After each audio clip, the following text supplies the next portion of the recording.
Namaskaram to everyone.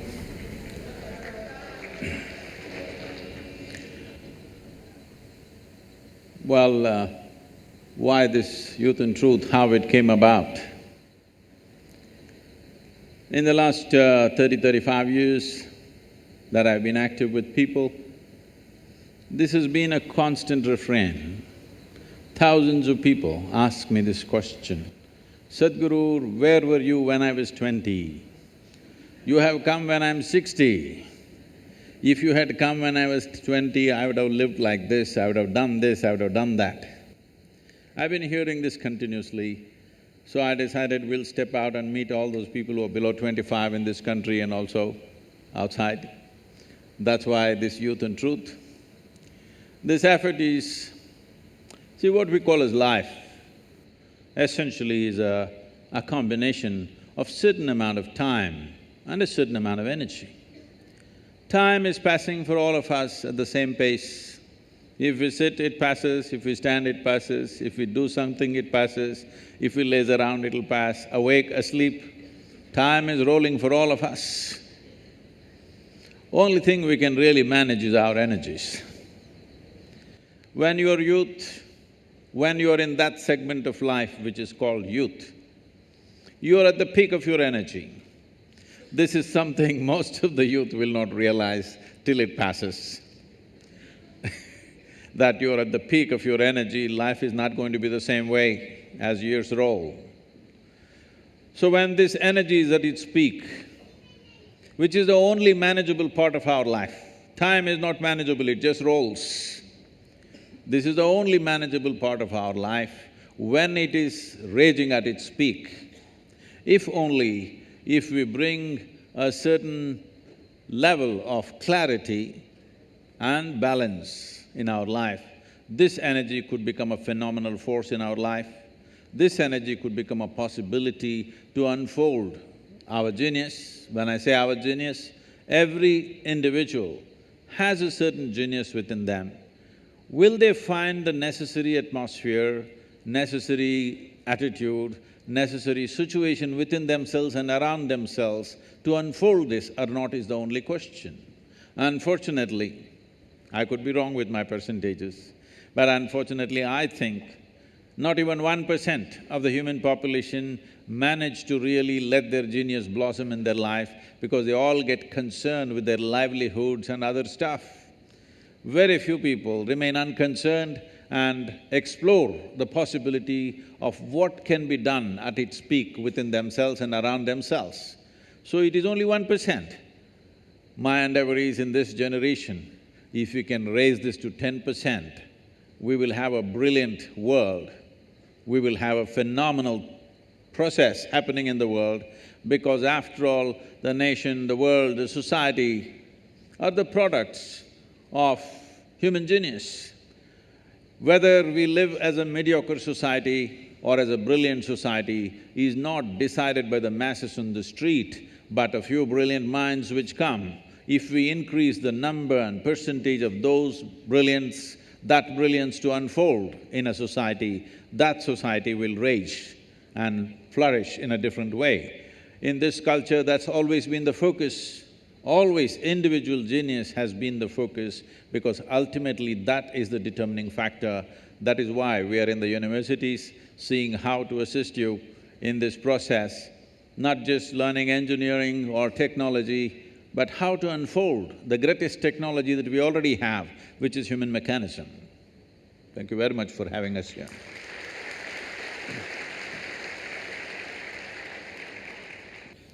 Good evening, everybody.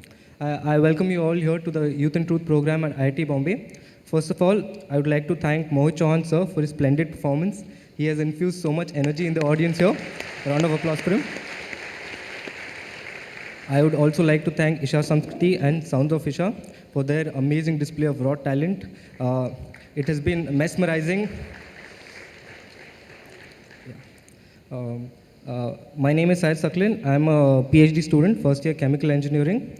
Sadhguru, let me just say, we are honored and blessed to have you here in our presence. Now, without further ado… It's a privilege for a uneducated man to be in an educational institution, so It's perceptive. I didn't go there at the right time, so now I'm coming. So yeah, without further ado, I would like to commence this conversation with your permission. Please. Yes. So, very often in lives, we come across crossroads where we are compelled to choose between two options which were equally pleasing. For instance, I just graduated my BTech this year and I had a few options. I had options to do MS in Cornell and Johns Hopkins University abroad or to do a PhD here at IIT Bombay. My heart was leading me towards the US lifestyle, but my brain told me that this is the right thing, a PhD at IIT Bombay is the right thing for my career. But every time, I'm here at IIT Bombay, but every night when I go to sleep, I fantasize and I think about how my life in the US would have been, how, I wonder how it would have been. So when I'm at such a stage, could you tell me what exactly this conflict of interest is? What should I be doing? See, we must understand this. People are always thinking when it comes to education, career, choice of partners, marriage, at various points, what is the best thing to do? Let me tell you, there is no best thing to do in the world. Really, there's no best thing to do. Even if you take a very simple thing and put everything that you have into it, if you throw yourself into it, it could become a great thing. Is it the best thing? No. There is no best thing, because how do you decide what is best? What I'm doing is best or what you're doing is best? There's no such thing. Is spiritual process the best thing or chemical engineering the best thing? It'll be foolish even to ask that question, isn't it? It is just that if you throw your life into something, it can become a great thing. So don't look for best things because you'll waste your life always wondering what's the best thing. People come to me, they've been married for 35 years, have 3, 4 children. Sadhguru, I don't know if I made the right choice.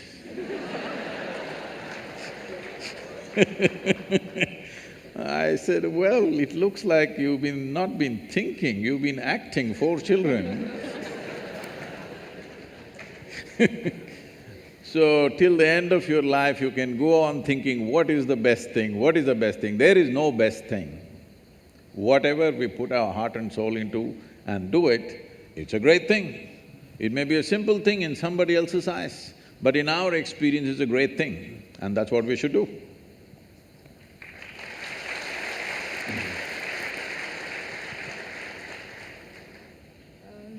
Hello everybody, Namaskaram Sadhguru. My name is Isha and I'm a first year student here studying in the aerospace department. Being a college student, we live in dorms and hostels and we're surrounded by people day in and day out.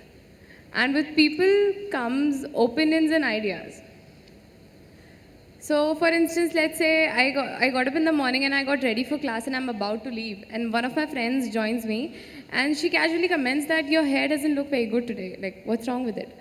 So some of us are of the type that we will rush back to our rooms and just fix it somehow, that might even mean that we're late for class. But let's say I didn't even do that, but that thing would keep going in my mind, like throughout. I would be in the class, but I'll be thinking about my hair. So, it is… Others' opinions and ideas have a very deep effect, although it varies from person to person, the amount of effect it has. But how do we take the good out of it and still not lose our individuality and uniqueness in the process? Now, in this world, more money, probably 10 times or even 100 times more money is being spent on hair products than on the brain products. So it looks like a whole lot of people don't care what is inside, they only care what is outside. So, for those people who are in a certain state of their life where they need to intensely focus on something, very intensely, where they need undivided attention to achieve what they want to achieve, normally we shave their heads, you know, so that they don't have to stand in front of the mirror every day. See, I don't have to stand in front of the mirror, every day I look the same. So I don't have to check how am I looking today. So when you're focused on something else, certain things get less significance. How we look, is it important? Yes, it is. To some extent, it is important in our lives. But right now, you're not going to walk the ramp, you're going to the class, okay? So all you have to do is bundle up your hair, tie it up on top of your head so that they can't see your hair, they can just see the knot and they can see the size of your head, that's a good thing. It is not that one should not be concerned about their appearance, of course it matters, but where does it matter, where does it not matter is something we have to decide. If it matters too much everywhere, I've seen people about 27 times in a minute, they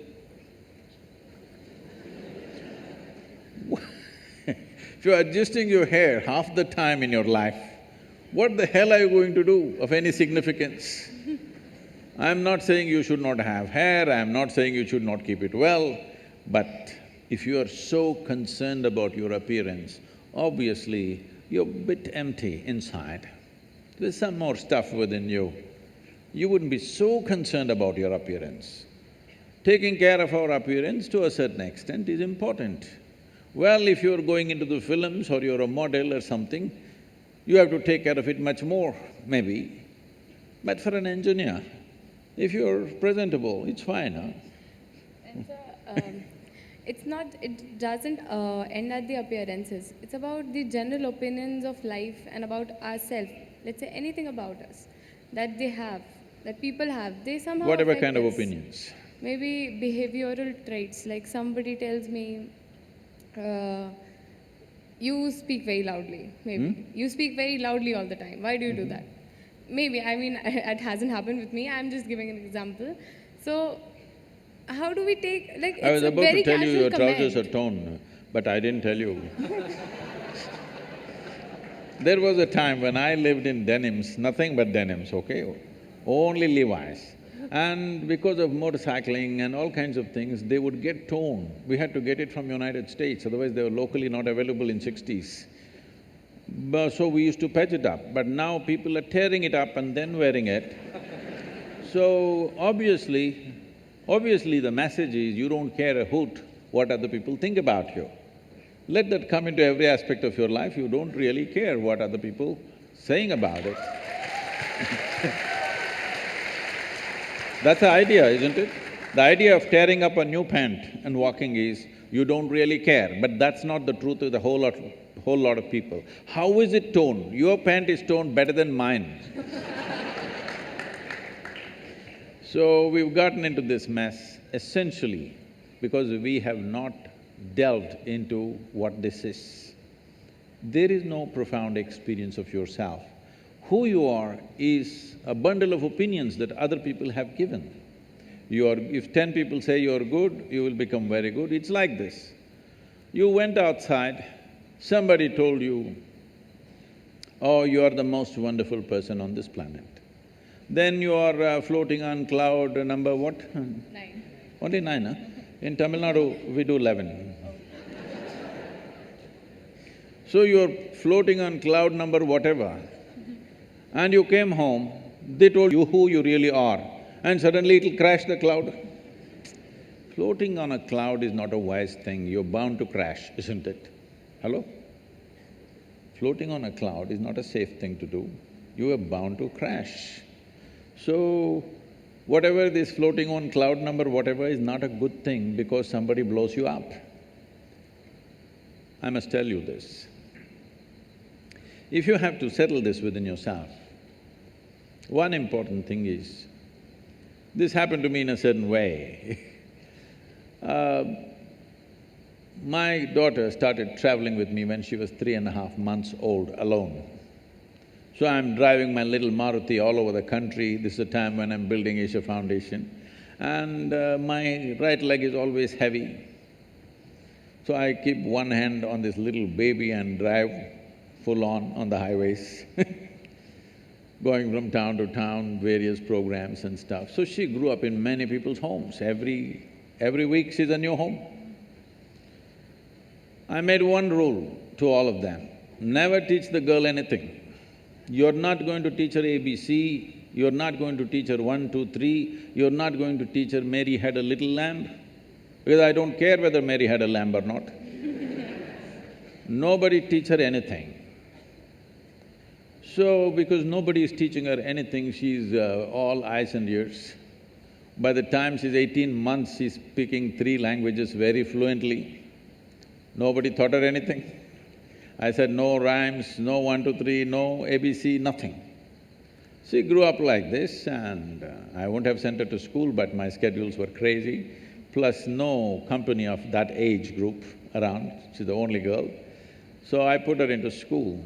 When she was around 12, one day she came home little disturbed because of what happened at the school. And she said, you're teaching so many things to everybody, you're not teaching me anything. I said, well, I am not known to do these things unsolicited. Now that you've come, we could try something. I said, see, this is all you need to know. You never look down on anybody, nor do you ever look up at anybody. Then she looked at me like this, what about you, kind of thing. I said, see, if you look up to me, you will miss me completely. If you look up to me, what will you do? You'll take my picture and nail it into the wall. You will miss who I am. The value of who I am will be completely missed if you look up to me. You have to just look at me for what I am, for everything that I do, not look up to me. If you look up to me, you know, nailing is all that'll happen. So this is a simple thing, never look down on anybody, never look up to anybody. As simple as it sounds, this means you have no judgment in your head as to what is good, what is bad, what is high, what is low, what is virtue, what is sin. You're willing to look at life just for what it is. If you see life simply for what it is, you will effortlessly navigate through life. All these things will not even be an issue in your life.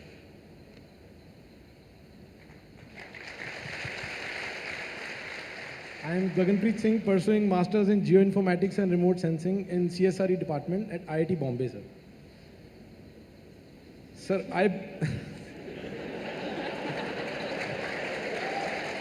yeah, mugged up. I'm sure this guy's popular out here, huh? Sadhguru, I belong to land of 5 rivers, and now wherever I go there, for all the able people I see, everyone dreams of going to land of maple leaf right now, that we call it Canada. And when I interact with them, they have the one motive, we'll go there, we will earn in dollars and send back and adopt one of the village, build roads, all hospitals, schools. What is harm in it? Then I see soldiers, farmers, social activists, teachers who are working at grassroots level. So if I get opportunity, because in IIT we will get some good opportunity to go abroad and earn Canadian dollars or work here, and whatever we can contribute in the tax, that is quite minuscule as compared to the funding which we get from abroad. Which route should I take? Oh. See, India is an ancient culture.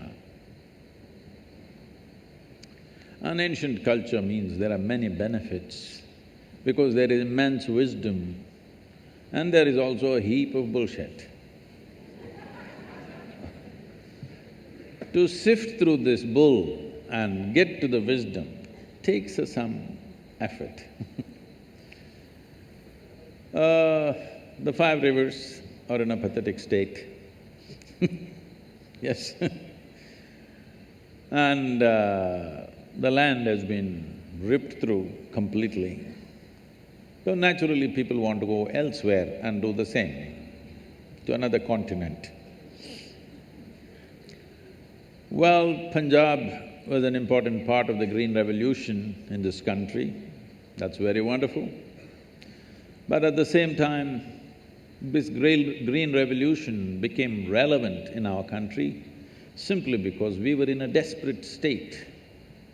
We had every 3 to 4 years bad famines where sometimes millions of people died in the last century. But the last famine we have had is probably 1962 or 3. After that, we have not had a famine, we have had droughts, bad agricultural years, but no famines, no mass deaths at least. So it's fantastic. But these were desperate measures what we took because to beat that situation. So we exploited the land in a certain way, which is not healthy long-term, but we did it because it was kind of emergency for the nation. So now, should I go abroad and send Canadian dollars? I'm not saying you should not go abroad. If you think you're going to learn something better there, acquire some more skills, then you can gather here. If there are possibilities, or even if you're going to work there, but don't think in terms of you'll earn dollars, then come back and build your village. That's a long shot. Actually, what we need in this country is not necessarily dollars. What we need in this country is a corruption-free, clear, focused and dedicated people. That's what we're missing.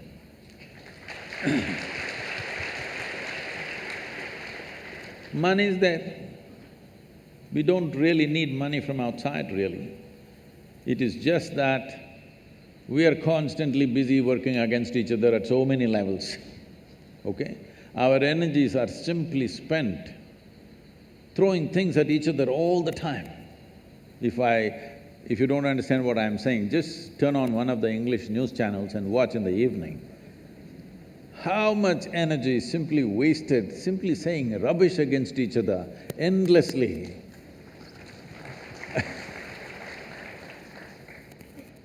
And slowly we are losing all sense of civilization in this argument. We think we are debating. No, we are just shouting abuses at each other and think we are debating. A debate means to explore, to use 2 brains instead of 1 to explore something. That is a debate. Not simply throwing things at each other is not debate. We can as well throw stones at each other. Instead of hurling abuses, at least it'll end soon. So this is going on, immense waste of energy, no cleanliness. When I say no cleanliness, I mean, a whole lot of people are simply innocent of integrity. They're not corrupt, they're just innocent of integrity. They don't know what it is. Because we are a nation who are not controlled by any moral code. Nobody told us, thou shalt not do this or that. Nobody told us. But in this culture, we managed ourselves by constantly stirring up human consciousness in every generation. Well, you also come from the land of gurus, because the idea is to stir up human consciousness rather than give you a set of morals to follow. Because morals can be subverted by anybody. But when it arises within you, it's a natural expression of who you are. So, this has been the process.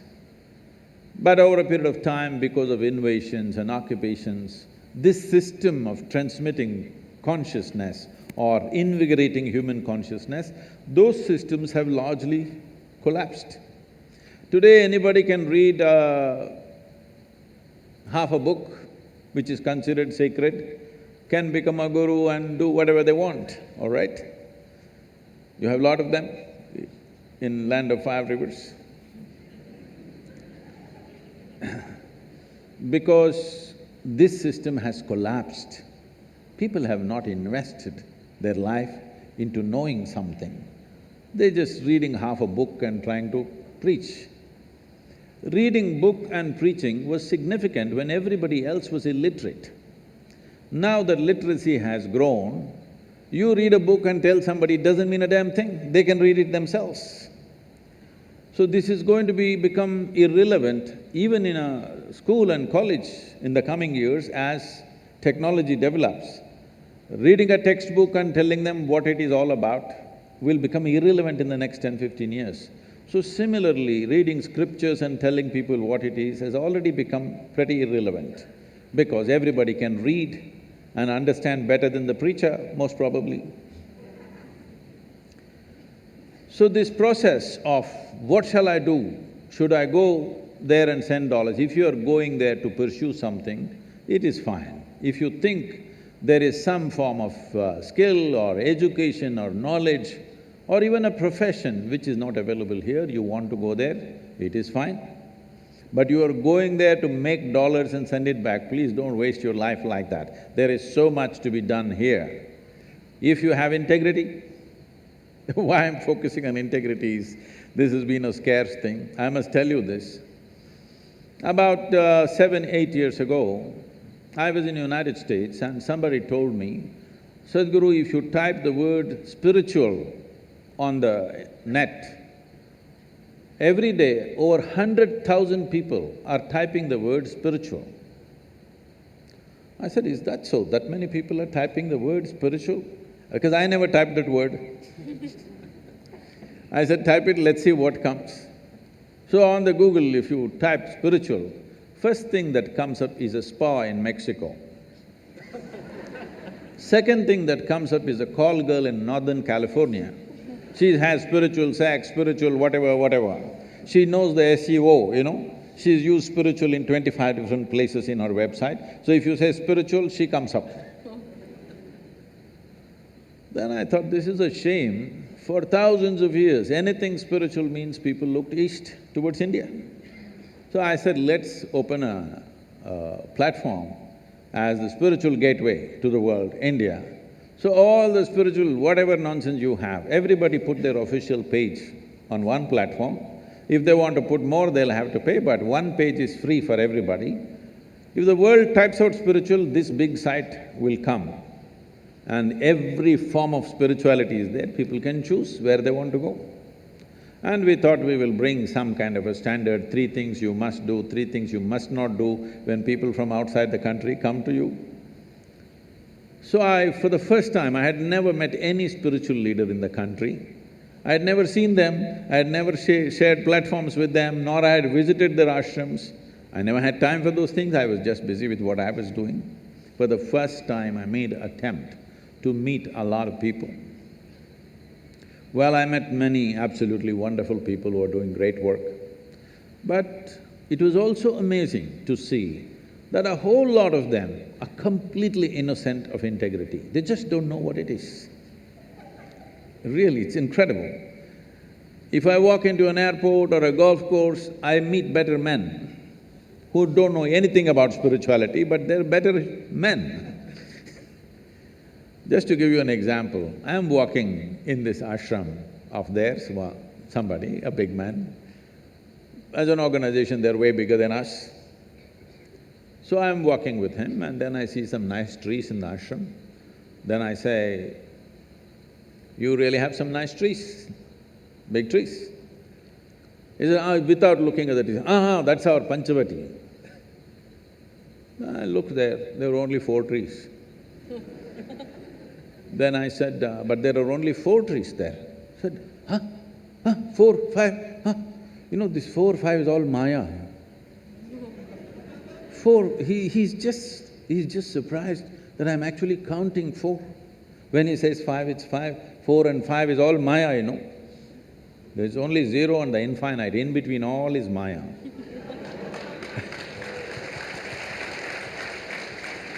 So, whether it is politics or any profession, including spirituality, unfortunately, one ingredient that is really weak in India right now is integrity. If you think you have integrity, please stay in India. We don't want one more to escape. I will say.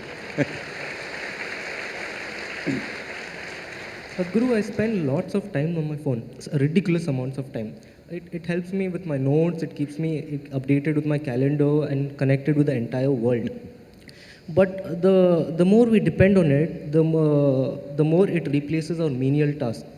Now, technological advances are so steep and rapid that it is predicted that one day humanity will pass through a time period called singularity. It is that time period when machines will be intelligent enough to devise machines which are more intelligent than them. And this will happen recursively. So my question here is, do you think that these technological advances which are happening will ultimately cause mankind's doom? Not necessarily. See, you must understand, 100 years ago, how many things we had to do with our body, and today how many things we have to do with our body has come down 10,000%. What do you think? At least. Because everything had to be done using human muscle. Now, if you press a switch, everything will happen. You have seen in all those period movies, two guys will be standing next to a Maharaja and doing the fan. See, all those guys hanging there. Huh? Like this, so many things. Every time something new came, people felt threatened. Who are doing that panka job, they felt threatened, their jobs will go away. Of course they found something else now. Nobody is doing panka anymore. Like this, you don't have to worry, you will find something else to do. It is uncanny that you ask this question, because in the last 1 year, I've been invited to various international conferences to speak about artificial intelligence. I said, why me? I'm a natural intelligence, why are you…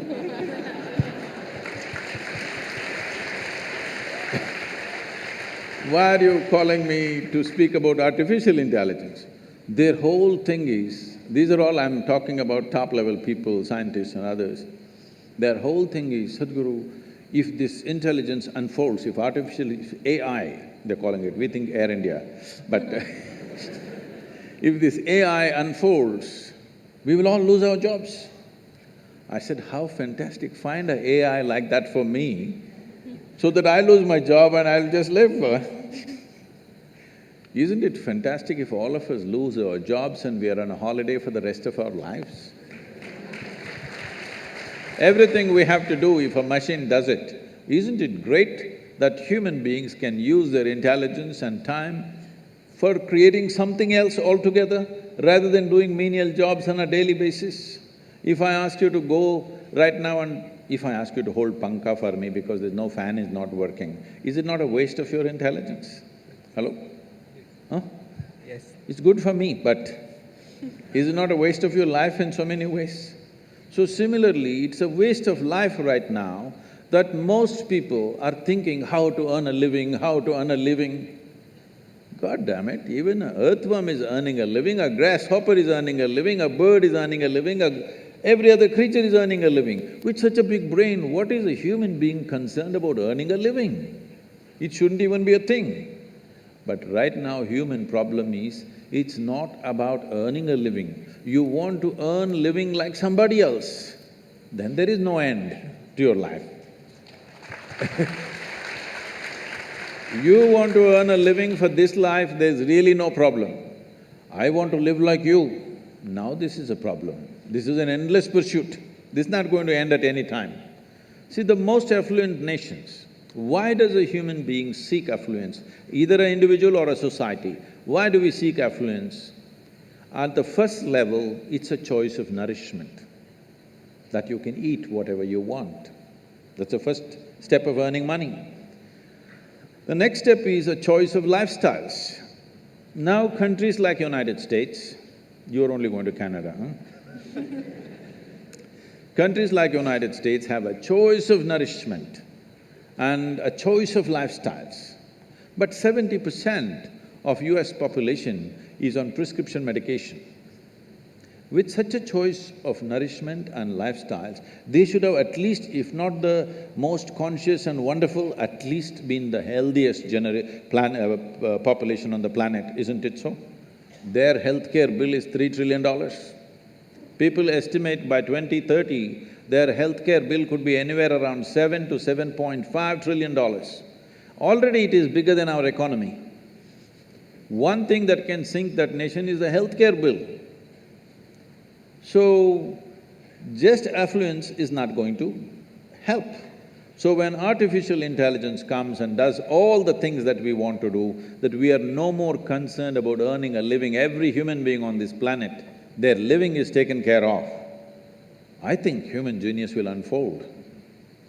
It's a tremendous possibility. Of course, fools who don't know what to do with themselves, they'll bum around, they'll get drunk, they'll get drugged, they'll lie here and there, but a whole lot of humanity will come to terms with it and fire up in a different way. I think it's great times. We don't really have to worry about your phone. Can I tell you a joke? You okay? Yes, go ahead. Because you look serious, right?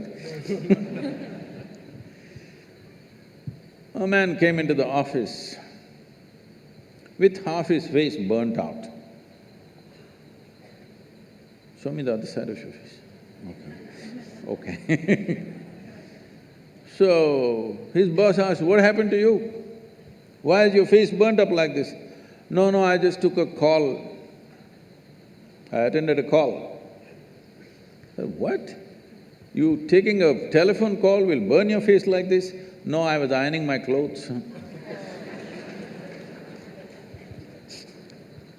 Phone rang.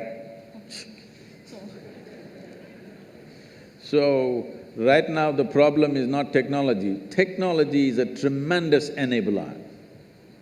I remember the time when I was building this foundation, like once in a fortnight or so, I have a telephone call day. When I stop somewhere on the highway, that blue-colored tin box, metal box, you've seen them? STD, local, international, whatever is written on that. So I get into those things and start making hundreds of calls. But today, if I just tell my phone, it calls.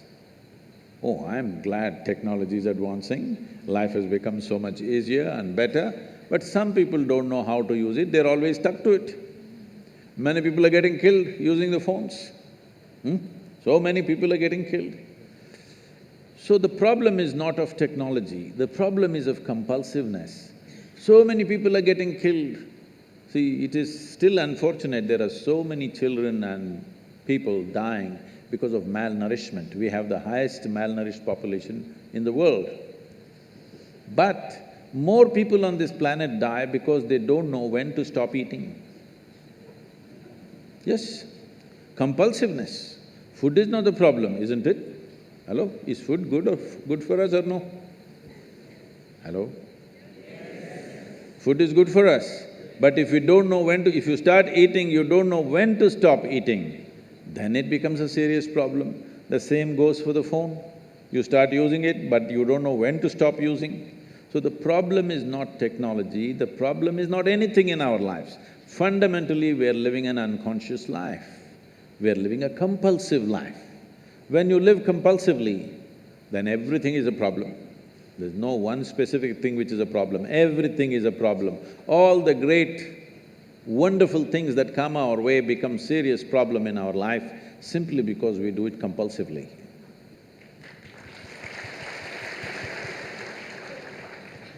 Sir, in the Indian society, when something goes wrong, for let's say someone is not well, so there are three types of people. Ones who go to the hospital, then there are the ones who rush to the temples, and then there are the third ones who rush to the astrologers. So we are actually taught from the beginning that inanimate objects and things around us have the power to control our lives. For example, for example, my mother, when 2 to 3 years back, told me to wear a ring which had the gemstones. I still have it on, because, of course, because that's what mom has said. So You need to take it off, otherwise the boys will think…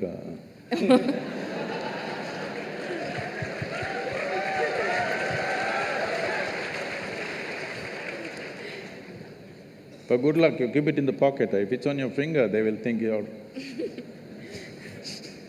So that's another issue to it, but I really do not understand Like how can an inanimate object control so much going on in my life or in anybody else's? Or can it really do that, rather? See, human life is made in such a way, particularly human life. For all the animals, nature has fixed clear-cut path, what they can do, what they cannot do. Their lives happen between two lines. They cannot go below that, they cannot go above that. Within that they live. That's why they look so sure and certain, and they're peaceful. Once their stomach is full, they're all peaceful. Do you see this? Hello? Are you on talking terms with me or no? Do you see all the animals, once their stomach is full, they are peaceful. But human beings are thinking, or they're being taught that peace is the ultimate goal of life. A buffalo, full stomach, he sits peacefully. And for you, that is the ultimate goal, what a shame. What a buffalo can do with a stomach full of grass or whatever else he eats, you have to hold it as the ultimate goal. Is it not a shame, I'm asking you? But this is being taught like this, peace is the ultimate goal of your life. But coming to more fundamentals, if you're not peaceful today, can you enjoy your dinner today? No. Can you just enjoy walking down the street? Can you enjoy the company of a few people around you? No. If not ecstatic, at least you must be peaceful to enjoy anything in your life.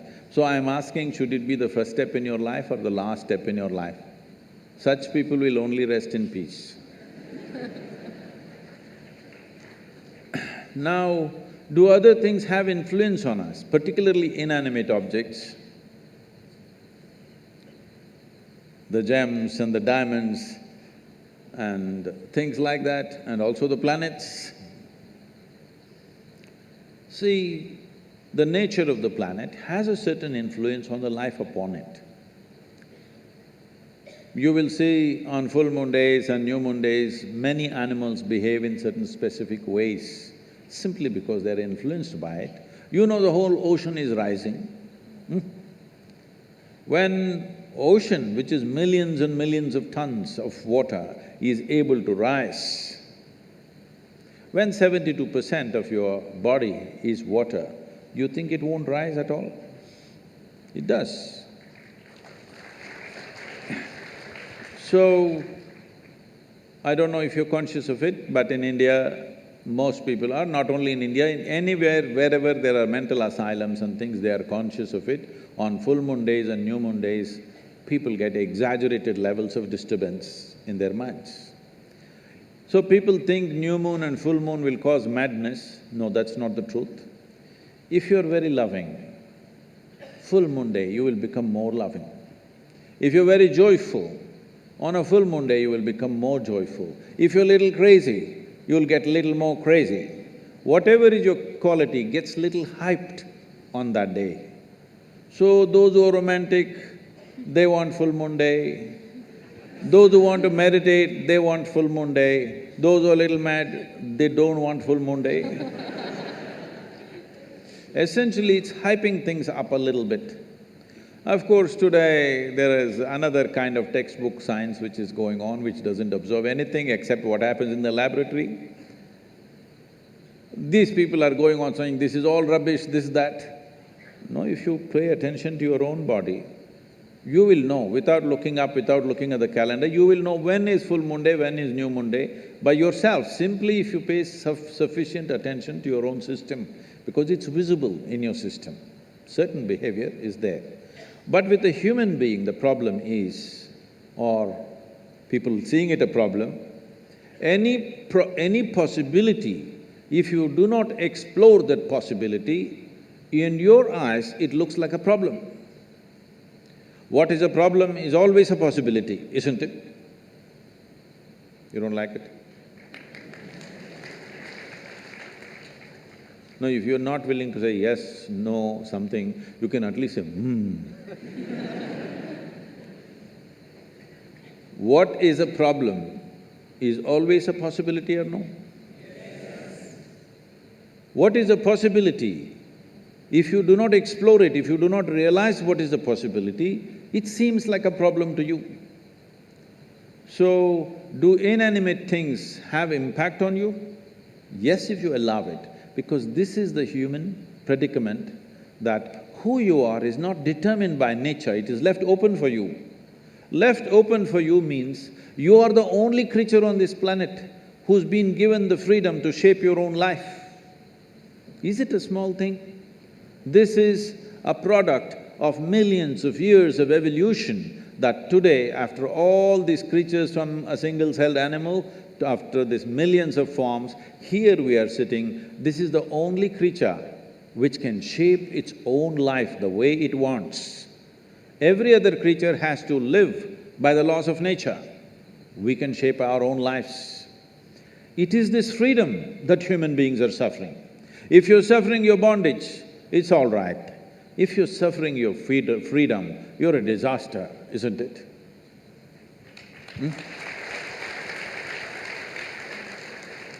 You're suffering your bondages, you're chained to something, you're suffering that, understandable. But you're suffering because you're free. Most human beings are suffering because they're free. They're always trying to bind themselves to something or somebody all the time because freedom scares them. Because freedom is a pathless path. Freedom is an open terrain, there's no fixed line. Because there is no fixed pathway, most people feel terrified. But the highest value in human life is freedom, isn't it so? Hello? In this culture, the highest value in this culture is not God, not heaven. Mukti, moksha, liberation, freedom is the highest value. Established that no matter what you do, you must seek mukti. You can do whatever you do with your life, but all that process should be towards your liberation. You must be moving towards higher and higher levels of freedom on a daily basis. Otherwise, your life is not worth it because you're getting entangled with the process of life.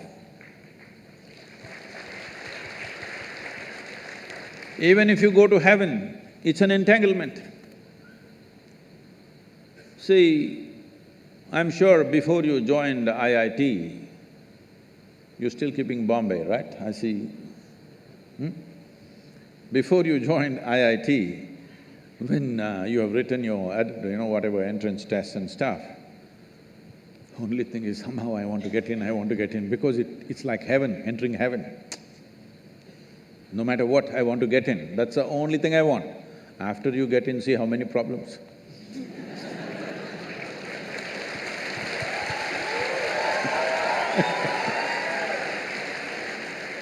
I'm asking you a simple question. Being on this planet, do you have any proof that you are not already in heaven and making a mess out of it? Huh? Do you have any proof? Suppose you took off from the solar system and looked down at this solar system, whatever these 12, 14 planets and satellites and works. Does planet Earth definitely look like a heavenly body among all these? Yes or no? So you're already on heaven and making a mess out of it, and now you want to go to another heaven. Yes, like he wants to go to Canada.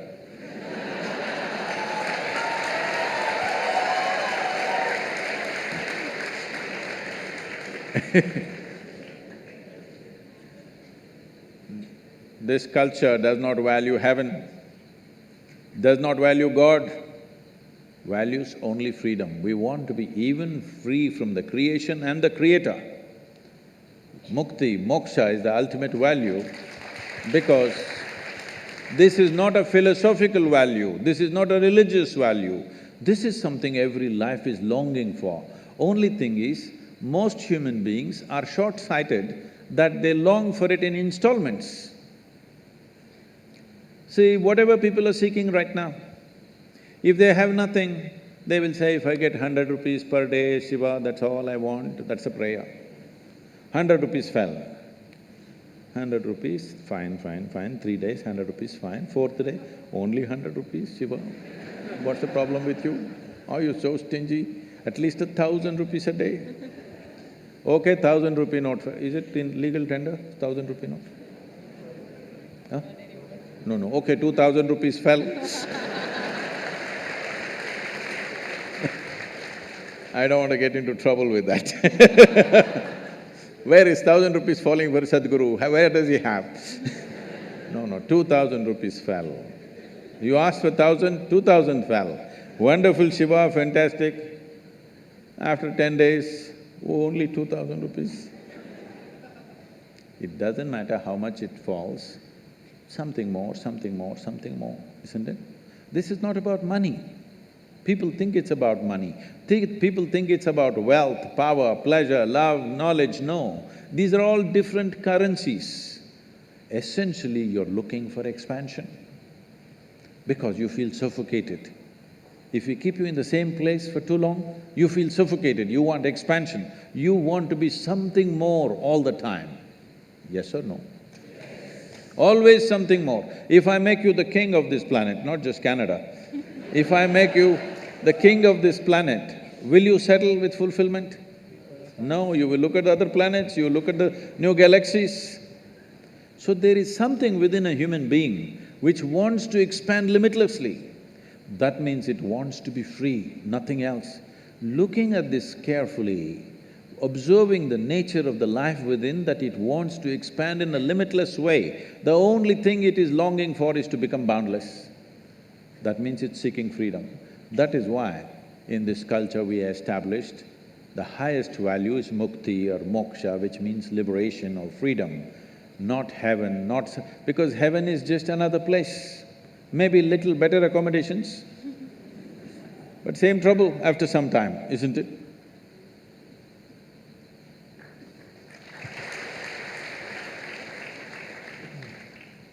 Sadhguru, I can proudly say that I am in the top institute of eminence, which we now call heaven, and every student who has come here has burned himself inside out to come to this place, and that can be said about each and every institute in India. And after coming to this heaven also, our days and nights are same, working very hard to achieve the so-called aim. I want to know, but still, our careers are not assured. We don't know about our career, and we don't know whether our luxurious life of our dreams, whether we will ever achieve. Now, when we say about the other aspect, seeing the politicians, most of them, and rich criminals, most of them, at least almost fifth pass, not more than that, but they and their dependents, all having a assured career. But they don't go to Canada, they go to London. Yeah. They go to London, yeah.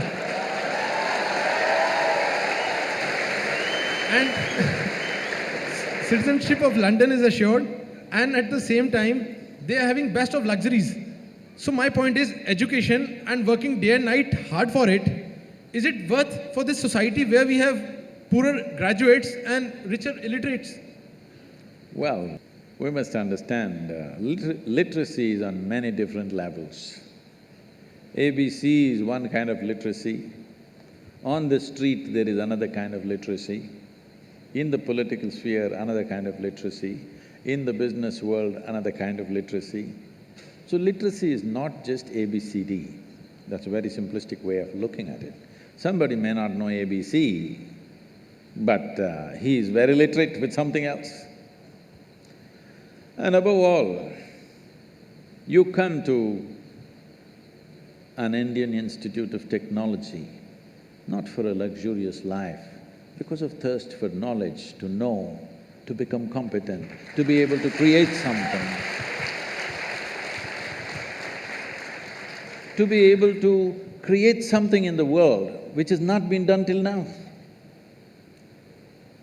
Not to somehow amass something at somebody's cost and live somewhere, wherever you think is luxurious. Look at their faces and see. Do they look joyful? Well, they look like they've been fed like pigs, that you can see. But Do they look joyful? Do they look fulfilled? Is there some great energy about them? Do you want to live a life like that? Hello? Do you want to live a life like that? I'm asking. Please don't ever seek a life like that, because all you have in this life is, as I already said in the very beginning, this is just a certain amount of time. Time is going away. Since you sat here, you're about 35 minutes or more than that, an hour closer to your grave right now. You know this? Since you came here. Yes, all of us, yes or no? Mortality is one thing that we've forgotten, that is why we are thinking of all these funny things. Life is just going away. If this second to you, actually minute by minute, you're closer to your grave, it's going to be over. So what will be the most important thing? How profound is your experience of life?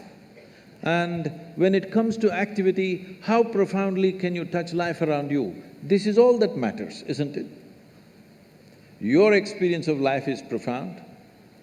When you sit here, in your experience, this is the most profound experience, because this is all that matters, the intensity and profoundness of your experience. When it comes to activity, what a difference can you make? You may not be thinking like that right now, but think through this. Suppose you cook something. Do you ever? Maggie.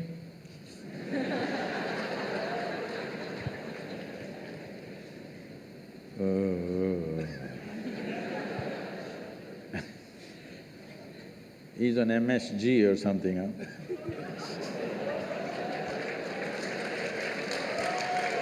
No, not that MSG, I'm just what is that chemical, huh? That's also… Monosodium glutamate. Yeah. So, if you cook something, even if you make Maggi noodles and you give it to your friend, he eats it, pack, he spits it out. Do you like it? If he eats and says, "This is fantastic," then you say, "Oh, nice."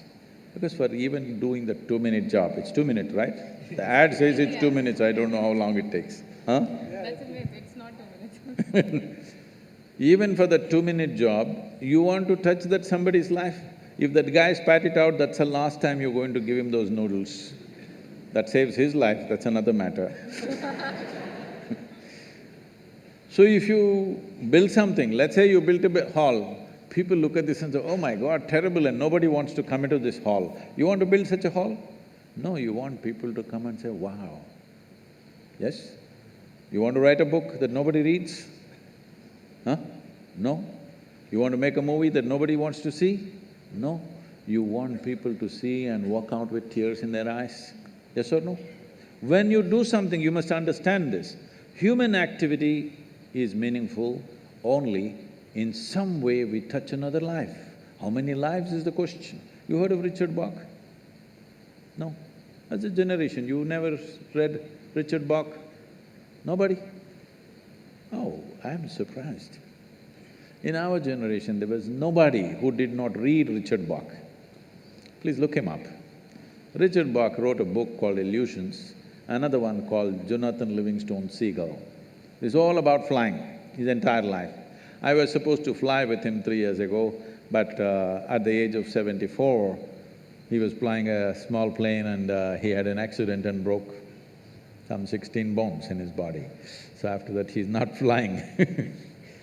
So, his entire life was about flight, and all his books are about flight and how flight relates to our life. And in one of the books he writes, of all the joys of flying, I thought this is… after that I stopped reading him. Of all the joys of flying that he eulogized all his life, he said the greatest joy is when you see another pilot and you roll your wings and he responds rolling his wings, that's the greatest joy.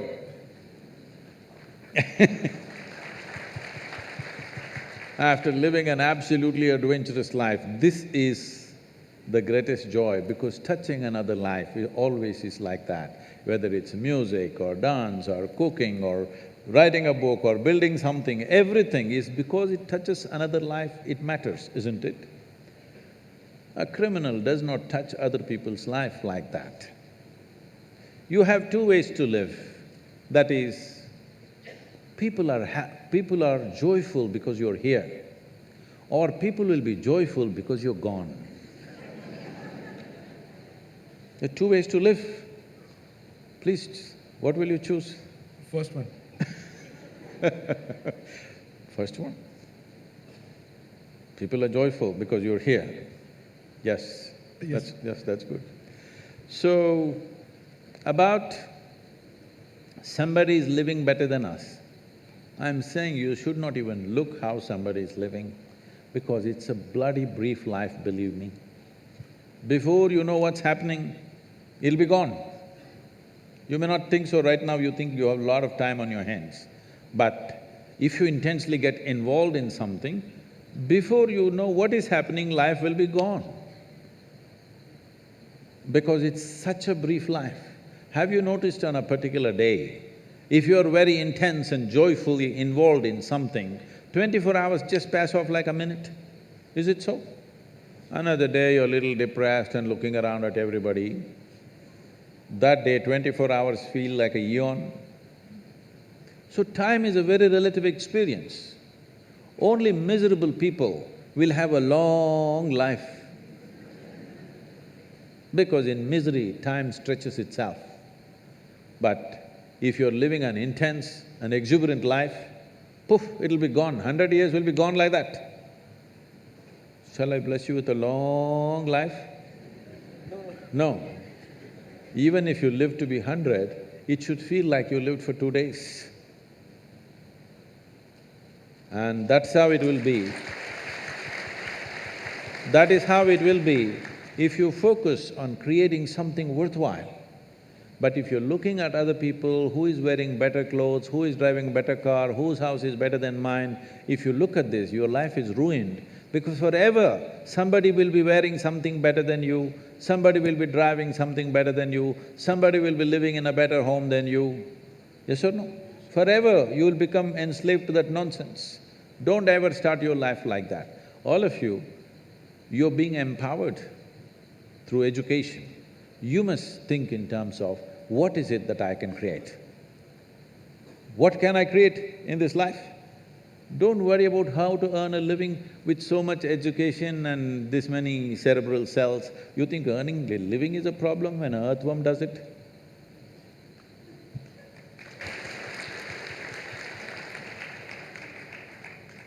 The Youth and Truth program has such wide and intense coverage nationally and internationally that social media has been buzzing and flooded with questions. We have the difficult job handpicking some of the questions. So, Sadhguru, with your permission, I'd like to convey the questions to you. So, one Pradeep asks, we are often reprimanded for using swear words. It is nowadays used as colloquial slang. What is the big deal with using slang words when I casually use it without intent? See, this happened.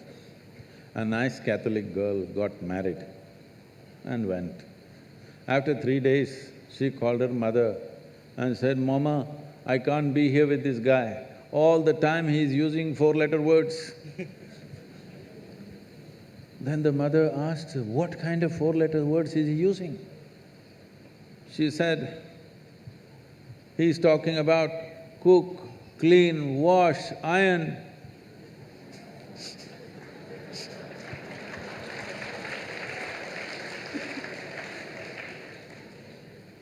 So, what is wrong in using words? Essentially, what you're calling as swear words is largely today, we have our own swear words, which are very generic to our languages, and some are vulgar, some suggest certain intentions, some refer to our families, and and some are just simply poking fun at each other, kind. But largely your swear words in English language that you use today are essentially picked up from America. It's either toilet or bedroom, okay? I must tell you this. This is way back, many years ago. A guest came from Australia. I'm talking about nearly 40 years ago.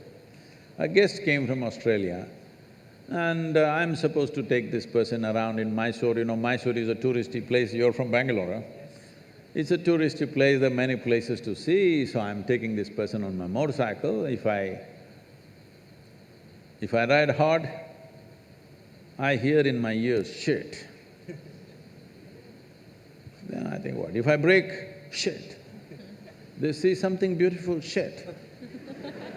If the food is very spicy, oh shit. I was thinking, why this person whole day chanting shit like mantra?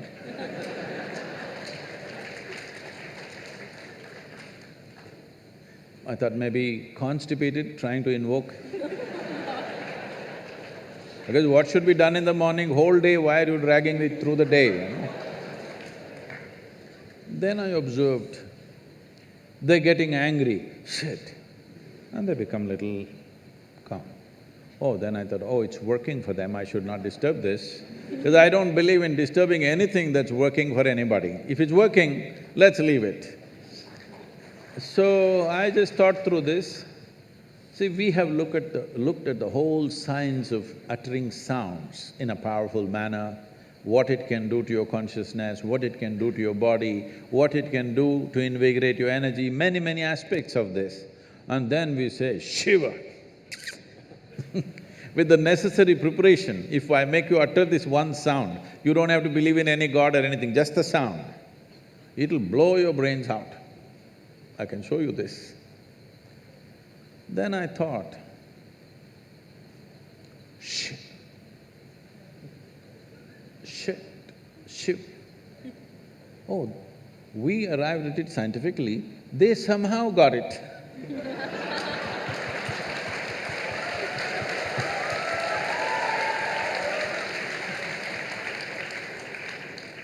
Even in Shiva, it is only Shi which is the powerful part, Va is a dampener, so that people don't blow up too much. It's like to balance. Instead of Va, they put T. I thought it's okay, it's working, so why? Because usually when they keep saying too often, the T doesn't come, they say shh. So even me, when I say Shiva, the word doesn't really come out, it's just shh. So I thought it's okay, what does it matter? Then immediately some people got very… this thing, Sadhguru, you are saying Shiva and shit are same? Highest and the lowest? I said, see, this high and low is all your business. But as far as your mind is concerned, in case your vocabulary is stored in an alphabetical order, Shiva and shit are close together. You cannot store Shiva here and shit here. You don't have such a capability. I don't know how it is stored in your mind. Suppose it's alphabetical, they are right next to each other, so you can't separate them. So the question is not about what is good, what is bad, what is right, what is wrong. The question is, will it work everywhere? If you keep shitting all over the place, is it going to work for you? That's a question. So it's all right among young people, you're saying shit everywhere, but now it's come to in United States, it's come. Even the top administrators are uttering these words just like that. In the international community, when they utter such words, it's finished in many ways, okay? Not because of anything else, simply because people are… if you watch some of these American movies and stuff and stand-up comedians, they are making the whole sentence with one word. Yes? Whole sentence is just one word repeated in many different ways, and they're elogizing that. I'm saying to develop or to evolve a complex language, it took such a long time, it's taken thousands of years for human mind. One of the most complicated things that we have come up with as a civilizations in the world is language. Language is not a small thing. That way in India, we have 1,300 languages. How much genius must have been there that right here you speaking Marathi, somebody speaking Telugu, somebody speaking Kannada, somebody speaking Konkani, and for thousands of years, though you lived side by side, you maintained your literature, they maintained theirs, like this they managed. This takes a certain level of genius to develop the language. Now, a language which had hundreds and thousands of words, you want to reduce everything to one word and you think it's a forward step, I'm sorry. Sadhguru, my next question is about the 4 letters. Love is in the air. When Hey, what's happening out here? when people say that they are in love, they think they are in unconditional love. But still, in most of the cases, it's not working. It doesn't lead to happiness. So Sadhguru, when is unconditional love truly possible?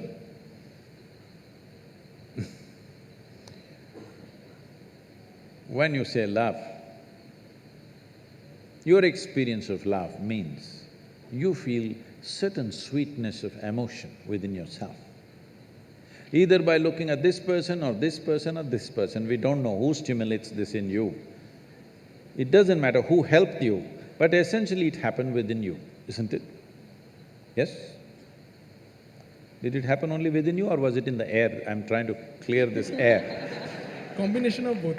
Really? It was in the air? No, it only happened within you. Maybe what was happening within you was so exuberant, you saw it everywhere. You're in love, you thought the flowers bloomed for you, the birds are singing for you, the clouds are moving for you. Huh? All right, I don't want to destroy all the romance, okay? But essentially it's happening within you. It's wonderful that you're experiencing such sweetness of emotion, stimulated by somebody. You are using the other person as a key to open up an experience within you, essentially. I'm asking you, why are you using a key when there is no lock, when there is no door, when there's no any kind of barrier? It is just that you are a push-start machine. You know what's a push-start machine? If you have owned an Ambassador 25 years ago, always you parked it on a gradient like this, because morning, 2 people have to push it. If you park it like this, nobody will come, your family will not come out of the house.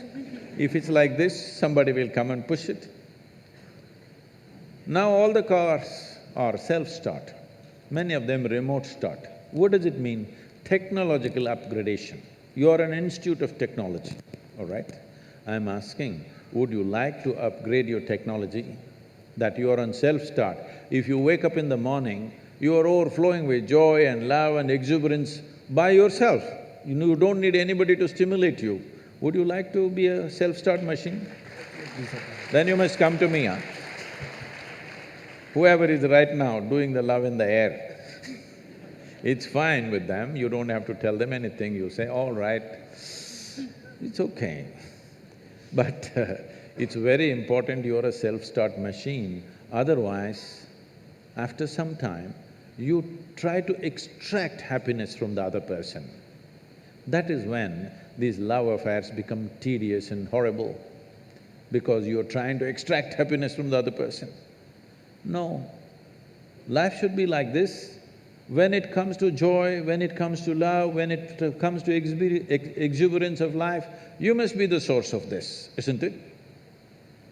You must be the source of this. Well, other things are shared in life. There are 2 ways to enter into a relationship. One way is because you want to extract something from somebody. Another way is because you want to share something with somebody. These are 2 ways. If you're out to share, your life will be good. If you're out to extract, when they close the tap, it's going to get terrible and nasty. You have seen people who thought they're absolute lovers, how terrible it becomes for many of them. Not because there's anything wrong with them, simply because you started off on the wrong footing, thinking, this person is the source of my joy. No, no, no. Joy or misery, the source is within you. Yes or no? Whether it's joy or misery, the source is within you. It's for you to decide. If you're a joyful human being, they will also want to be with you. If you're a misery, they will endure you for some time. Shall I tell you a joke? Are you okay? Please, Sadhguru. On a certain day, Shankaran Pillai was walking in a park in the evening, sunset time. He saw a young, pretty-looking woman sitting on a stone bench. You know the park benches? He also went and sat down, settled down on the same bench. After some time, he moved little closer. She moved little away. He allowed a few minutes and again moved little closer. She moved little away. Again he moved closer. Now there was nowhere else to go for her because she was at the end of the bench. She pushed him away. Then he waited for 2 minutes, just the sun to get to the right angle. Then he went down on his knees and he said, I love you. I love you like I have never loved anybody in my life. You know, a woman is a fool for love. And the sun was setting. If it was middle of the afternoon, she wouldn't believe a damn thing. Sun was setting, the ambience was right, and she kind of yielded. Nature took over, things happened between them. Then he looked at his watch, it was 8 o'clock in the evening. He got up and he said, I need to go, I need to go. She said, where are you going? You said you love me. He said, my wife is waiting, I need to go. So, I love you for a whole lot of people is like that, you know, open sesame. You want to get something, maybe your needs are physical, psychological, emotional, financial, social, or we don't know what else. You have needs to fulfill. So you use this mantra and it works. Half the time it works, okay? I'm saying it's important. It is important you know the joy of being loving, because sweetness of emotion is needed for you if you want to take really big steps in your life. If you do not have sweetness of love in your heart, believe me, if you try to take big steps in the world, particularly in India, you will end up frustrated and go to Canada.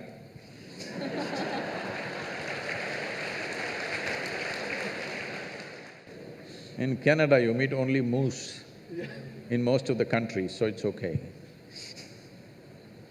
So now I would like to open the forum to the audience so that if they have any questions, they can ask Sadhguru directly. So let's start with the audience questions for now. Sadhguru, namaskaram. Myself, Pratiti Sarkar. I'm a PhD student here in IIT. Sadhguru, every time we have some submission, me and my friends would plan in advance and we would try to stick to it. But somehow, ultimately it happens that we end up finishing it in the very last minute. So before I used to think like why I wasn't starting it early or why I couldn't finish it early. But then I realized that almost everyone around me is doing the same thing and everyone is procrastinating. So my question is then, what's the reason? Why do we knowingly procrastinate? See, the longing that you had when you wanted to get into the institute, you have not maintained that longing. Please sit down, it's okay. You have not maintained that same level of longing. How badly you wanted to get in. If you maintain the same level of longing, you would prepone everything that you're doing. Slowly, you slacken up and other things interest you, education sinks down a little bit. If you're doing something that you really want to do, will you prepone or postpone? Will you prepone or postpone? You'll prepone. If love is in the air, will you prepone or postpone? Prepone, surely. Prepone. So in a way, intellectually, knowledge is a love affair. It's really a love affair. If you get involved, it'll become much bigger love affair than emotional love affairs. So if you conduct your education like a love affair, that you're really involved, then you will always prepone, not postpone. But if you finish too early, that means your faculty is not setting you tight enough time. They must set more stringent time, because this is the time of your life where you have to learn how to stretch yourself physically, mentally, in every possible way. Otherwise, life will crack you when you go outside, unless you find a government job for yourself. Otherwise, anything else you take up in your life, if you do not know how to physically and mentally stretch yourself without breaking, then life will break you somewhere. So, education time, the time of being youthful, is not a leisure time. Unfortunately, this may sound like this, a little difficult for you, but you must come and visit and see how it happens. These children came and performed here just now, the Kalari, and we have a home school. All these are 7 days of the week school. We have planned 4 to 5 days in a month as activity days which the children won't know. Someday, it will be, instead of academics, it'll be some other kind of activity. But those activity days are more intense than the academic days. When you're growing up, when you're young, you should not be thinking about leisure. Unfortunately, this culture from United States has come, what is that, TGF? Thank God it's Friday. So if you're going to enjoy only weekends and weeks, you're going to suffer. That means you're doing something that you have no love for. I'm asking, why the hell are you doing it? Why the hell are you doing something that you don't care for? Because it's your life. Your life is just a certain amount of time. If you're doing something that you don't care for, that means you don't even see that your life is precious, isn't it? I'm asking, is your life precious?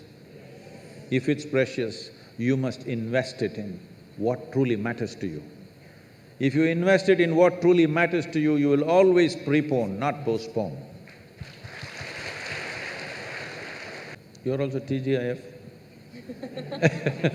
Namaskaram, Sadhguru. I'm Lavanya. Thank you for coming to our campus today. Very excited. If you can hold it like this, I'm- you've seen Lady Gaga like this. Is that good? Yeah. So I'm very excited to have you here with us. My question is, when I was growing as a child, both my parents were working, and there were times I was feeling lonely and very miserable.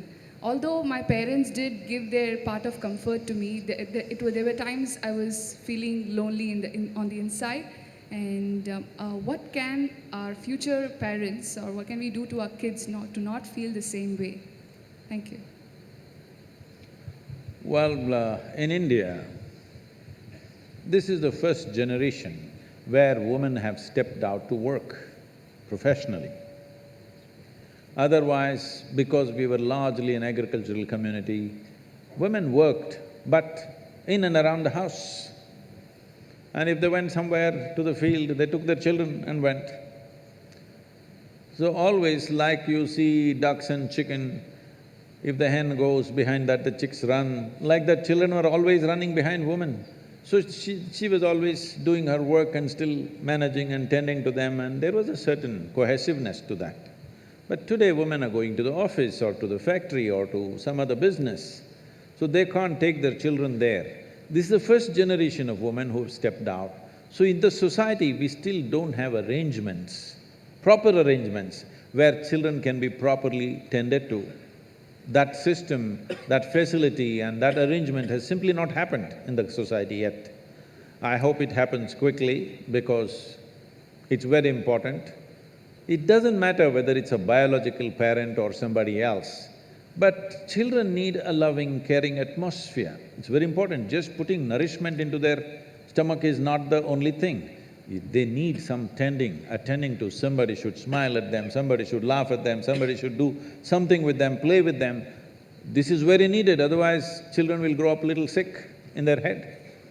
It is not necessary only a biological mother should do it, but there must be a committed person doing this. It's very, very important for the child. Unfortunately, in this society, we still don't have those arrangements. Namaskaram, Sadhguru. I want to know that when a student steps into college, all of a sudden he or she gets access to a huge amount of pornographic material, which so far was off limits for him or her. And in the process, he or she enjoys that, and as we said, he or she experiences heaven on earth. But and we even have nicknames for those people who overdo it. They masturbate. We overdo it sometimes. So how do we know how much of that is good or bad? And so can we have the truth about masturbation? Oh, looks like a popular question, huh?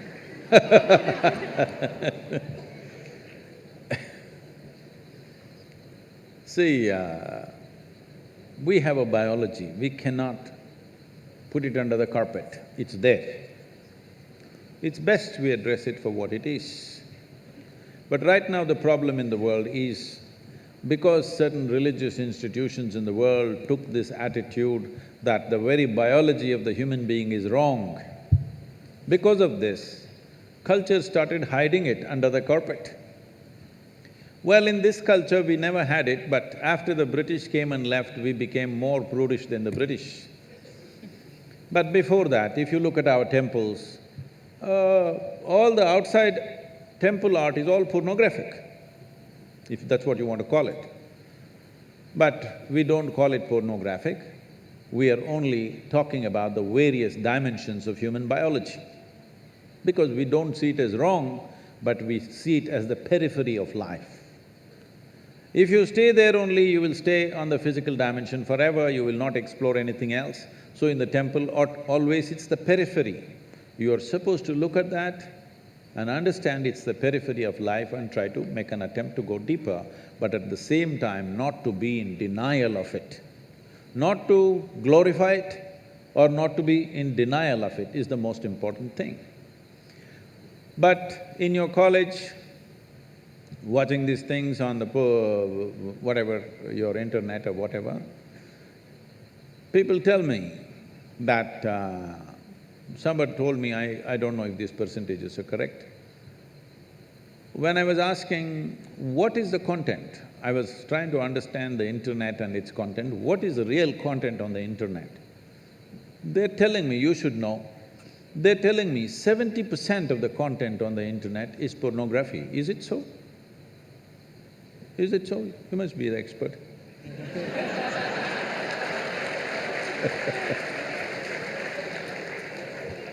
Is somebody doing PhD on it? They told me 70%. I said 70% is unreasonable and sick levels of pornography. If it occupies a small percentage, it's okay. 70% of a technological platform which could do millions of things, unfortunately is pornographic. Just biology of life. It's very unfortunate because once you come as a human being, your biology is not the front end of your life. It is one part of your life. This cerebral capability came so that your intelligence becomes the front end of your life, and if you become conscious, your consciousness becomes the front end of your life. Biology is the front end of a bull. It's okay for him, that's all he knows. But biology should not be the front end of a human life, it is part of our life. We are not denying it. So, at a certain stage in your life, it's like this.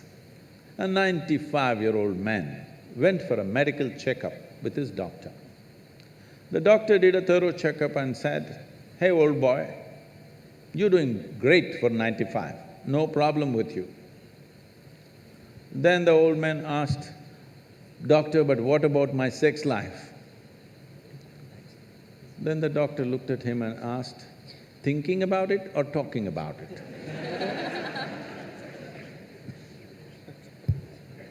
So at different stages of life, there are some times you only think about it and talk about it, there are some times you indulge in it.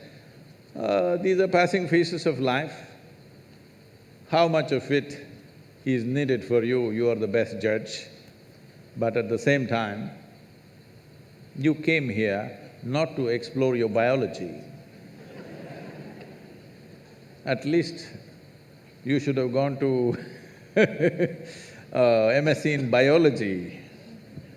You shouldn't be wasting your time in a technological institute exploring biology. Does it mean to say you don't have biology, you don't have biological needs? You have, it's fine, but it must be on the periphery. It should not become the core of your life because it will reduce you in the sense a creature which was purely biological evolved into a place which has an intelligence of its own beyond its biology. See, animal intelligence works for its biology alone. How to get its food, how to get its mate, this is all its entire life is. If human intelligence also functions like that, you are bellying the evolutionary process. You are seeing how to go back, take the evolutionary process backward, not necessary. This does not mean you do not have a body, body has its needs, as there is physical hunger, so there is sexuality. You have to address it in some way, but to what extent is your choice, but definitely it should not be the front end of your life because you're rolling back evolutionary scheme of putting your intelligence and consciousness in the front. Instead of that, you're putting your biology in the front.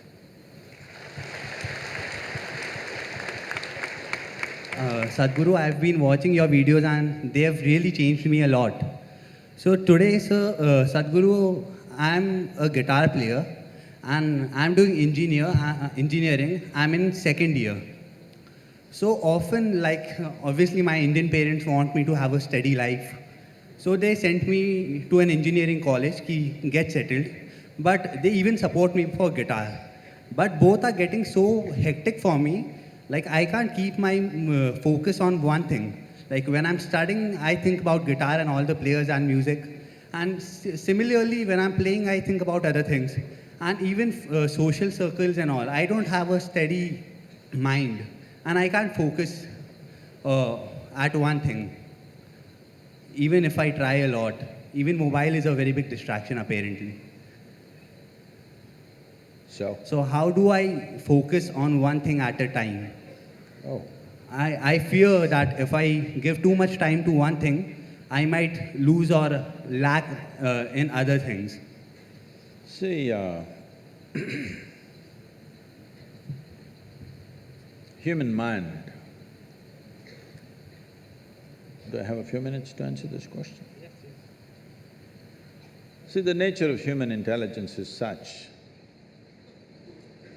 that it can do many things at the same time as a process. When I say intelligence, most people are misunderstanding intelligence as intellect. Intellect is your thought process. Thought is just one dimension of your intelligence. Thought is only happening because of the data that you have gathered in your mind.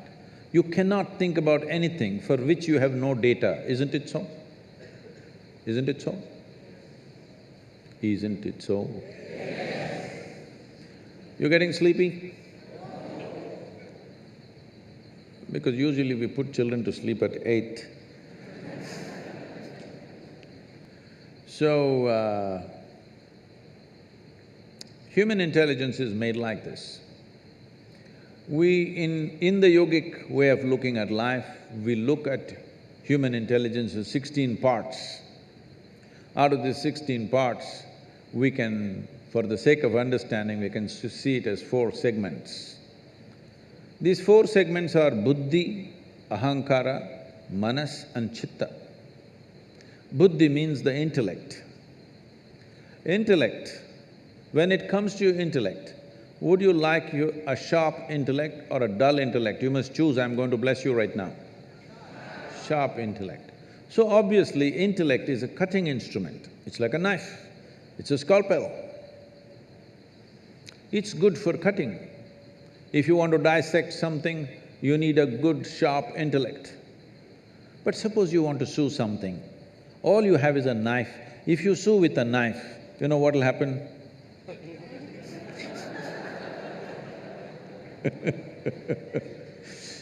You will leave everything in tatters. But right now, this is the way we are going about because our education systems are focused just purely intellectual basis. This is a cutting instrument. If I want to really know you, shall I dissect you? Hello? I want to know you, so shall I dissect you? Well, some of you in your maybe pre-university studies, you dissected a frog and you were very excited how the heart was beating. The frog was not excited, believe me. It was looking at you, what's wrong with you? Yes or no? So, intellect is a certain instrument. It is a cutting instrument. It can be used for certain aspects of life. But unfortunately, we are using it all pervasive because other dimensions of intelligence have not even been touched. The next dimension of intelligence is called identity. The next dimension of the mind is called identity or the ahankara. Identity means, depending upon what you're identified with, that's how your intellect will function. This is a knife in the front, this will always try to protect what you're identified with. You say, I'm a woman, it'll try to protect your gender. You say, I'm an Indian, it'll try to protect your nationality. You say you're some religion, it'll try to protect that. Whatever is your identity, your intellect is always working to protect that identity. So how we establish this identity consciously is a very important part of education which we have completely ignored today, for which we are paying a huge price. In the traditional education, from 0 to 12 is balavastha, that means just to play, eat, sleep, so that the body and the brain should grow till they're 12 years of age. You should not try to teach anything, extract anything. From 12 to 24 is focused learning. This is called as brahmacharya, discipline of how to learn. Learn is not just learning other disciplines, but above all, learning about the nature of my own human mechanism, my intelligence, my different faculties, how they function, because if I don't understand this, I cannot really apply myself into anything. So, we always establish this. You might have heard of this, there is something called as aham brahmasmi at the age of 12. This is taught to a child. Before we initiate a child into education, first he must take a universal identity, that my identity is the larger universe. Maybe today I'm an Indian, maybe today I belong to this religion or that religion, maybe I belong to this caste, clan or whatever, but my larger identity is with the universe because education was seen as an empowerment. We don't want to empower you when your identity is narrow, because all the crime on the planet, all the corruption on the planet, all the horrendous things that people do to each other is only because of limited identity, isn't it? I can do it to you, but I can't do it to myself because this is me, isn't it? I can't do it to my own child, but I can do it to somebody else because this is mine and that is not mine. So before you are empowered with education, which is seen as a powerful tool for life, first thing is take a universal identity. Unfortunately, we've neglected. Because of this, today if you see, the cutting edge of technology and science always goes first for military use. Yes or no? So how to kill people, how to dominate somebody, how to destroy somebody, this is where our knowledge is going simply because we did not establish a universal identity before education came to people. So the third dimension of your mind is referred to as manas. Manas means it's a silo of memory. When I say memory, it's not just what you remember, your entire body is memory. There is evolutionary memory here, there is genetic memory here, there is karmic memory here, there is articulate and inarticulate levels of memory, conscious and unconscious levels of memory, various dimensions of memory. We identify 8 different forms of memory. Right now, you may not remember how your great-great-great-grandfather looked like 10 generations ago, but his nose is sitting on your face. Body remembers, yes or no? Body absolutely remembers everything. So this memory is the basis of your intellect.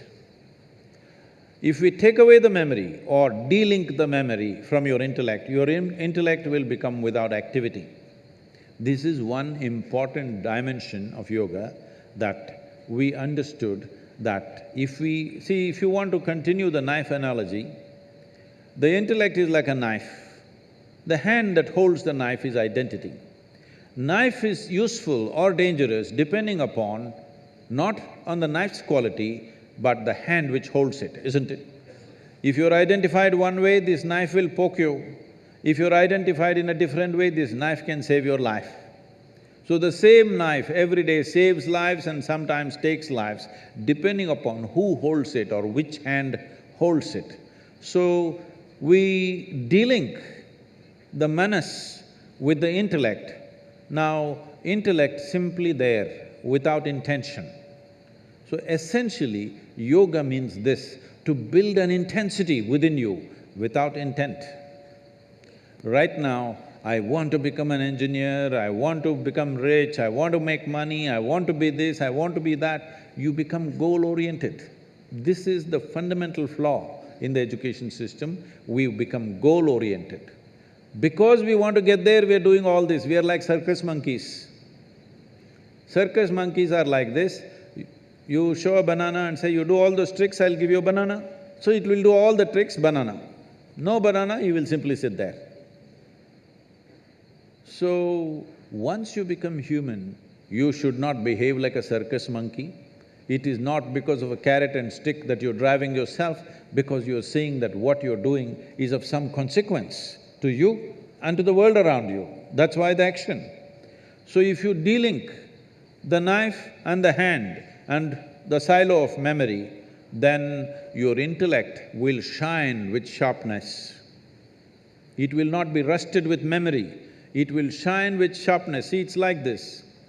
There are some people who are when you go to restaurants, you will see, and maybe in some homes also, you ask them to cut a mango, they will use the same knife with which they've cut onion and they cut the mango and give you. You can't keep it in your mouth, the sweetness of the mango is gone. If the residual impact of whatever the knife has touched is there in it, slowly it will lose its purpose, isn't it? The same goes for your intellect.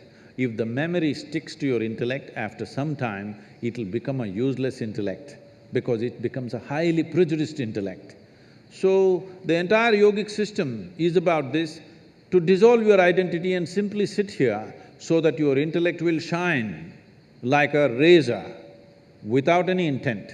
Intensity without intent, if it comes into your intellect, you can do 25 things at the same time, just like that, okay? People keep asking me, Sadhguru, you have been busy the whole 6 months, not a day's break, then how did you write this poem? How did you think about this? How did you come up this plan? How did you design this one and that one? I have 12, 14 tracks running all the time, I just initiate and leave, they will run by themselves. See, when a computer is able to process something, if you feed and leave, it processes, isn't it? Isn't this a better computer than anything that you have ever used? Hello? Only problem is you did not read the user's manual for this one. You must read the user's manual. So just listening to videos is no good. We can teach you a simple practice. You start the practice of de-linking the intellect from the memory at least for a few minutes a day, you will see your intellect becomes super competent. I want to ask you that what is logic and why it looks as logical? Means because whenever I start thinking, means it seems that means this is logical and this is logical. But when I do the maths, so there is a ambiguity. So if it is logical, then why it is not coming to the math? Or the second question is, how to express means of myself. The feeling which I have don't have words. So how to create means of words for my feeling that, yeah, means what I actually feel, and means how to understand the others, that what is going on in me. Okay. That's it.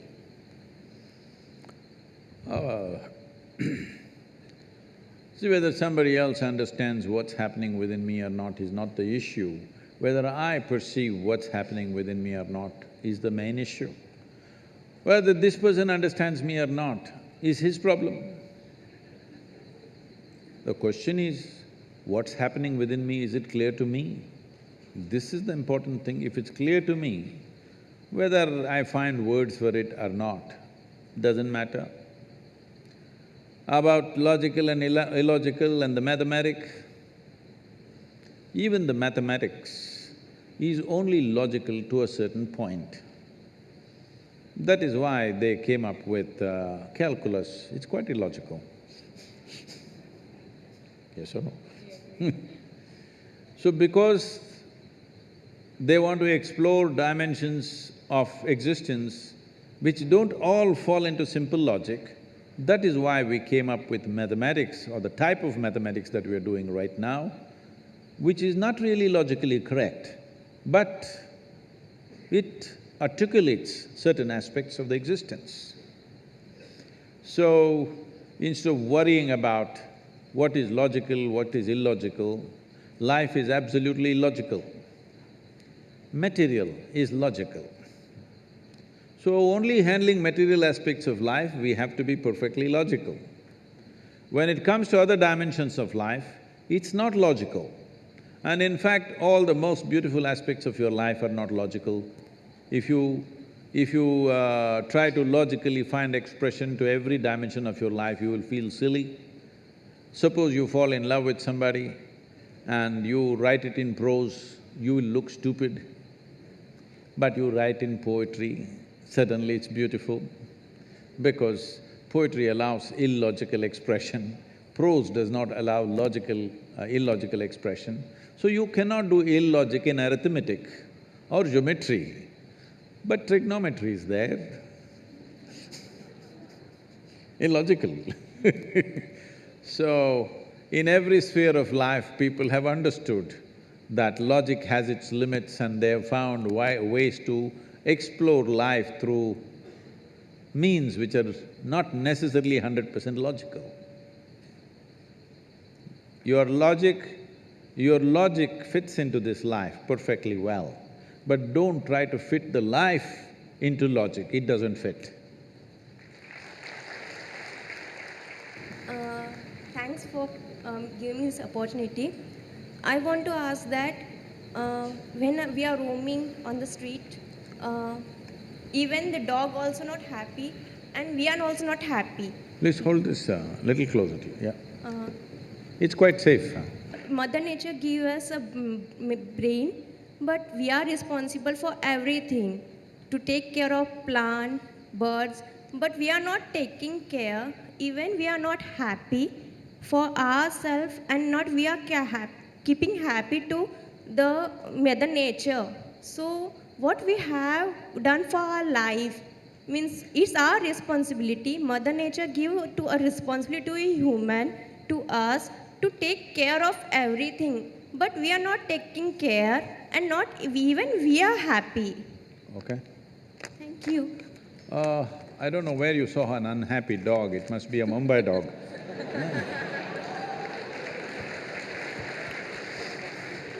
Huh?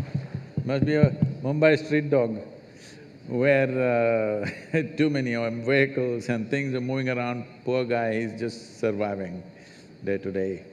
Otherwise, dogs are happy if their stomach is full. They're really very happy. Go in the villages and small towns and see, they're just romping around happily. As long as they're well fed, they're happy. So, human beings also, not that everybody is unhappy, there are happy people and unhappy people, they always were, still are. We are seeing how to increase the percentage of happy people so that we can live in a joyful world. It's out of my greed that I'm incessantly active in the world because I want to live in a joyful world. But a lot of people looking like carrying a end of the world expression on their face, as if the world is going to end today. Especially if the world is going to end today, it's time to be joyful, isn't it? So, we are living irresponsibly for sure, for various reasons we are like this. For us in this country, we have an enormous culture, enormous. No nation on the planet has 12,000–15,000 years of history and culture. This culture we can use to become wise and wonderful, but a whole lot of people use it in a different way. Because you said everybody's unhappy, I thought I'll tell you a joke. You okay? It once happened, the Iraqi ambassador to India met Shankaran Pillai. When people of two ancient cultures meet, it's bullshit time. Always. How our culture, because we've got nothing much to show in the present, we talk a lot about the past. Well, we can be proud about our past, but we can't live there. We are proud about the past history of this nation, the culture of this nation, but you cannot live there, you can only live here. But this is the usual thing.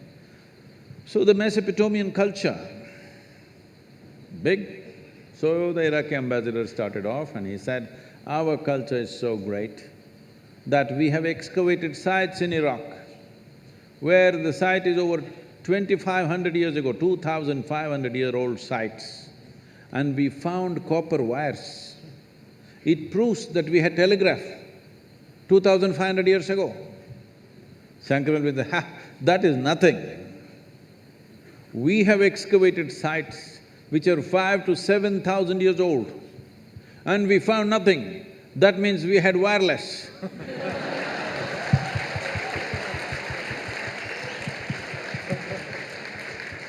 Because we are engaged in debates like this, we are not taking care of many immediate things that we need to take care of, how to keep our street clean, how to keep our city clean, how to see that everybody is fed well.